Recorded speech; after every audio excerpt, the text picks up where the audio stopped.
छत्तीसगढ़ में उद्योगों का कायाकल्प होने वाला है, कायाकल्प होने वाला है।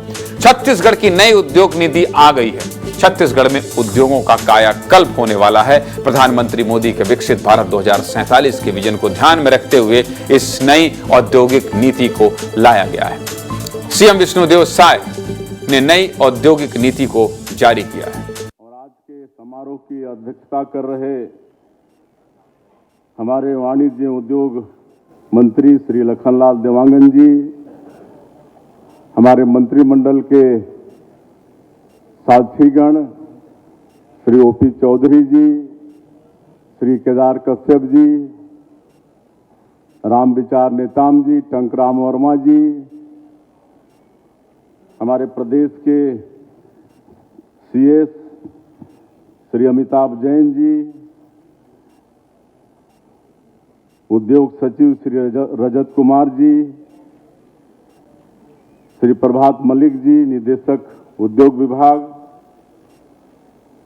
सरकार के सभी वरिष्ठ अधिकारीगण,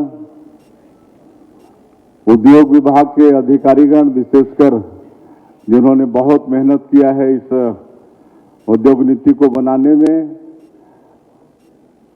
और आज के इस अवसर पर उपस्थित सभी हमारे उद्योगपतिगण और मीडिया के साथीगण,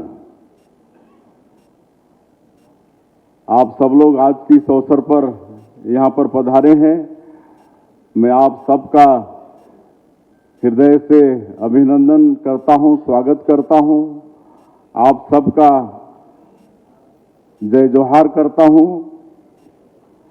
हमारी सरकार के 11 महीने पूरे हो चुके हैं। इन महीनों का हर दिन हमने छत्तीसगढ़ के भविष्य के निर्माण के लिए खर्च किया है। आज का यह दिन भी इस दृष्टि से बहुत महत्वपूर्ण है क्योंकि आज हम अपनी नई औद्योगिक विकास नीति लागू कर रहे हैं। मैं आज के इस महत्वपूर्ण अवसर पर आप सभी का एक बार पुनः स्वागत करता हूं, अभिनंदन करता हूं। इस नई औद्योगिक नीति का निर्माण सभी की सहभागिता से किया गया है और सभी की सहभागिता से इसका प्रभावी क्रियान्वयन सुनिश्चित किया जाएगा। इस कार्य में मीडिया के साथियों की भी महत्वपूर्ण भूमिका होगी। साथियों, छत्तीसगढ़ राज्य स्थापना के बाद से यह राज्य की 6वीं उद्योग नीति है। प्रत्येक नीति 5 वर्षों के लिए बनाई जाती रही है। प्रत्येक 5 वर्षों में सरकार की प्राथमिकता, सरकार एवं प्रदेश के नागरिकों की आवश्यकताएं, रोजगार के नए अवसरों के स्रोत एवं प्रकार समय समय पर बदलते रहते हैं। आर्थिक सामाजिक परिस्थितियों एवं बुनियादी सुविधाओं को ध्यान में रखकर अब तक उद्योग नीतियों का निर्धारण किया जाता रहा है, परंतु यह पहली बार है जब हमने देश की स्वतंत्रता के अमृतकाल के साथ ही विजन 2047 के अनुसार विकसित भारत के निर्माण की परिकल्पना को ध्यान में रखते हुए विकसित छत्तीसगढ़ राज्य के निर्माण के लक्ष्य तय किए हैं। प्रदेश के युवाओं को स्थानीय उद्योगों में रोजगार उपलब्ध कराने में प्रशिक्षण की समस्या को दूर करने का प्रयास भी हमने किया है। इससे भी आगे बढ़कर हमने निर्णय लिया है कि यदि कोई उद्योग 1000 से अधिक युवाओं को रोजगार देता है तो हम उसे 20 पॉलिसी के तहत और अधिक रियायतें देंगे। साथियों, देश में पहली बार किसी राज्य ने अपनी औद्योगिक नीति को रोजगार परक बनाया है ताकि स्थानीय युवाओं को अधिक से अधिक रोजगार मिल सके। प्रदेश के युवाओं को रोजगार मूलक प्रशिक्षण उपलब्ध कराने पर हमने इस नीति में प्रति व्यक्ति 15,000 रुपये प्रति माह तक का अनुदान देने का प्रावधान भी किया है। अभी तक प्रदेश की नीतियां उद्योगों के विकास की परिकल्पनाओं पर आधारित होती थीं। हमने पहली बार इस नीति के माध्यम से राज्य में पर्यटन एवं स्वास्थ्य जैसी सुविधाओं में निवेश को भी प्रोत्साहित करने का निर्णय लिया है। इससे हमारे राज्य में पर्यटन भी एक उद्योग की तरह विकसित होगा। मुझे यह बताते हुए भी खुशी हो रही है कि हमने स्वास्थ्य सुविधाओं के विकास में किए जाने वाले निवेश को भी उद्योग की तरह ही तमाम छूटें और रियायतें देने का प्रावधान पहली बार किया है। मुझे आप सबसे उम्मीद है कि हम स्वास्थ्य सुविधाओं के विकास में अधिक से अधिक निवेश आकर्षित कर प्रदेश में विश्व स्तरीय स्वास्थ्य सुविधा उपलब्ध करा पाएंगे। हमारा राज्य देश के मध्य में स्थित है।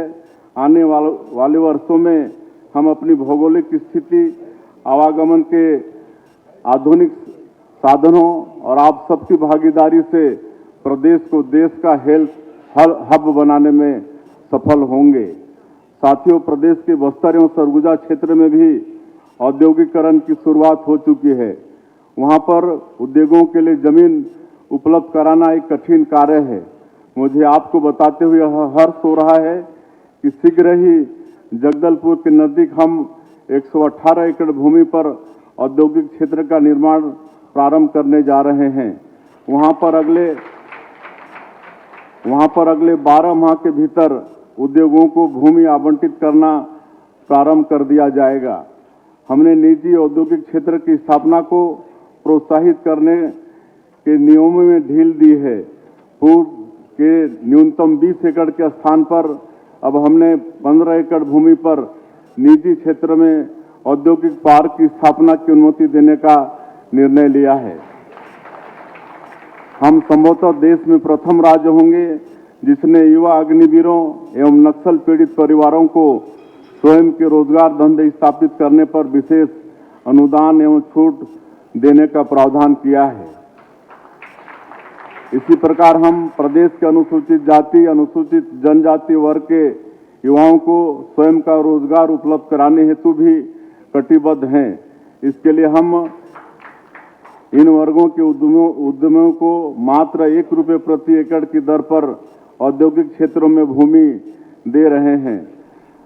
हमने इस नीति में इन वर्गों के उद्यमियों के लिए सामान्य वर्ग के उद्यमियों से अधिक अनुदान का प्रावधान किया है। यह नीति सबका साथ, सबका विकास, सबका विश्वास और सबका प्रयास की हमारी अवधारणा की पुष्टि करता है। छत्तीसगढ़ राज्य का निर्माण जिन उद्देश्यों को लेकर किया गया था, इस नीति के माध्यम से हमने उनमें से अनेक उद्देश्यों को पूरा करने का प्रयास किया है। हमारा ध्येय है कि यहाँ के कच्चे माल का अंतिम उत्पाद अधिक से अधिक यहीं पर तैयार हो ताकि स्थानीय संसाधनों से अधिक स्थानीय विकास किया जा सके। शासन स्तर पर हम युवाओं के लिए रोजगार के ज़्यादा से ज़्यादा अवसरों का सृजन कर रहे हैं, लेकिन हमारी सोच है कि हमारे युवा पाने वालों के साथ साथ देने वाले भी बने, वे उद्यमी बने और स्वयं भी रोजगार के अवसरों का सृजन करें। पंडित दीनदयाल उपाध्याय जी ने अंत्योदय का संदेश दिया है। इस नई उद्योग नीति के माध्यम से हमने इस लक्ष्य को भी हासिल करने का प्रयास किया है। हमने नई नीति में पर्यावरण संबंधी चिंताओं का भी ध्यान रखा है और उनका निराकरण प्रस्तुत किया है। हमारा लक्ष्य है व्यापार उद्योग की सुगमता से जीवन की सुगमता के लक्ष्य को हासिल करना। हमारी नीति नागरिकों के जीवन को आसान बनाएगी और उन्हें मूलभूत सुविधाएं सहजता से हासिल करने में सहायक होंगी। साथियों, राज्य को देश का कोर सेक्टर हब कहा जाता है। आप सबका इसमें बहुत बड़ा योगदान है। अब देश में लोहे का भाव पंजाब के गोविंदगढ़ या महाराष्ट्र के जालना में तय नहीं होता, अब यह छत्तीसगढ़ में यह छत्तीसगढ़ तय करता है। इसके लिए आप सब बधाई के पात्र हैं। हम चाहते हैं यही व्यवस्था अब अन्य व्यवसायों में भी बने। मैं इसके लिए आप सबसे समय समय पर सुझाव भी लेता रहूंगा। हम छत्तीसगढ़ में व्यापार करने की लागत को कम करने के लिए प्रतिबद्ध हैं।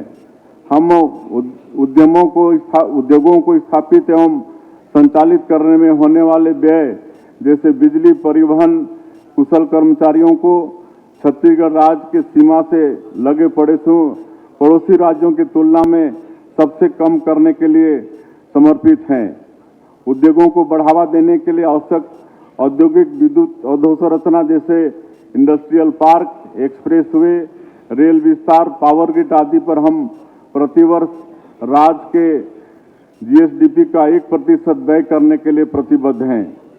आपकी समस्या हेतु निराकरण प्रणाली विकसित करेंगे, जिसमें हम 7 दिनों में समस्या निराकरण की जिम्मेदारी लेंगे और जिसे चीफ सेक्रेटरी की अध्यक्षता वाली उच्च स्तरीय समिति हर 15 दिन में समीक्षा करेगी। उद्योग विभाग द्वारा सब्सिडी जारी करने के लिए अधिकतम 3 स्तर और अधिकतम 7 दिनों की समय सीमा सुनिश्चित की जाएगी। उद्योग स्थापित करने हेतु भूमि उपलब्ध कराने के लिए एक तरफ हम न्यूनतम सरकार की अवधारणा के तहत निजी औद्योगिक पार्क को 30% सब्सिडी देकर प्रोत्साहित कर रहे हैं, तो वहीं दूसरी तरफ हम उद्योगों के लिए रेडी और विकसित प्लाट आपके आवेदन के 60 दिनों के भीतर उपलब्ध कराना सुनिश्चित करेंगे।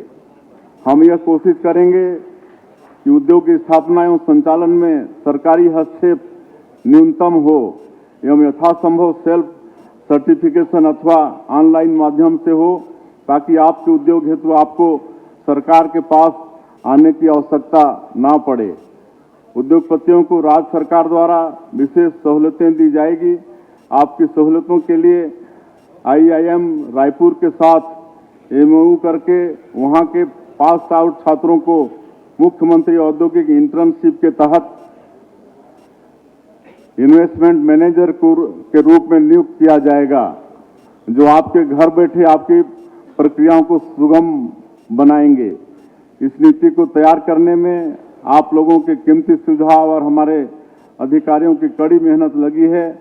मैं सभी औद्योगिक संघों, व्यापारिक संघों, शिक्षा संस्थानों, व्यक्तियों और हमारे विभागीय सचिव और अधिकारी कर्मचारियों को बधाई देता हूं और विशेषकर हमारे सरकार के उद्योग मंत्री, उनके पूरे विभाग के अधिकारियों को, सबको मैं बहुत धन्यवाद देता हूं इस सुंदर औद्योगिक नीति लाने के लिए। सबने बड़ी मेहनत की है और एक बार फिर मैं सभी उद्योगपतिगण, हमारे मीडिया के साथीगण, आप सब लोग इस समारोह में पधारे, इस समारोह को सफल बनाएं, इसके लिए आप सब लोगों का एक बार फिर मैं धन्यवाद करता हूं और आशा करते हैं कि सब मिलकर इस छत्तीसगढ़ को विकसित छत्तीसगढ़ के रूप में हम सब लोग खड़ा करेंगे।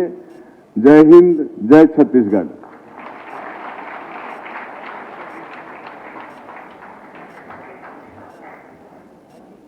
आपके आशीर्वचन और मार्गदर्शन के लिए आपका बहुत बहुत धन्यवाद। इसके पश्चात मैं इस औद्योगिक विकास नीति 2024-30 के धन्यवाद ज्ञापन के लिए मंच पर इस नई नीति के बाद अब कई बड़े बदलाव होने वाले हैं। साथ ही छत्तीसगढ़ में निवेश के नए अवसर पैदा होंगे और विकास की गति में तेजी आएगी।